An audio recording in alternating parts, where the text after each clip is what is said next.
Day M5019, please introduce yourself. Good day, ma'am, sir. My name is Jonathan. I'm 25 years old, married with two children, 8 years old boy, 5 years old girl. I'm high school graduate and my religion is Roman Catholic.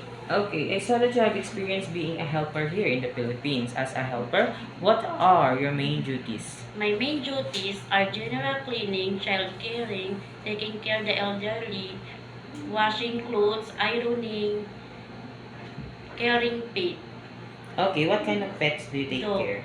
Okay, so that you have experience taking care of a newborn baby which is 2 months old. How do you prepare a milk for this newborn baby? First, I will wash my hands, bottle, sterilize the bottle, and put the right amount of water and milk.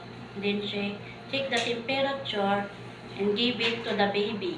Okay, if the baby is crying, what will you do?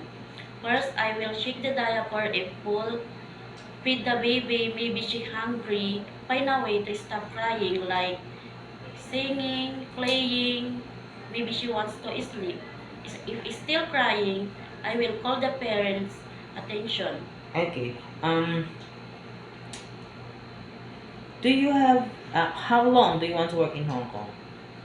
As long as my employer wants me to stay, And why do you want to work in Hong Kong? because Hong Kong is the safest place and I have salary in my family's future. Okay. Do you know how to prepare or do you have any idea how to prepare Chinese food? No, but I am willing learn by watching YouTube, learning cookbooks. Okay. If the employer prepared some food that you are not familiar, it is okay to you to eat the food that they prepared.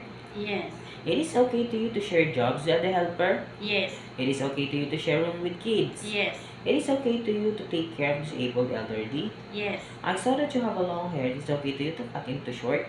yes. Okay, if one of the member of your employer's family don't know how to speak English, it is okay to you to learn Cantonese? Yes. Okay, last question. What will be your message for your future employer? My message to my future employer, please hire me because I am honest, trustworthy, and hardworking helper. Thank you. Okay, thank you very much, M5019, Miss Jonadit. Thank you.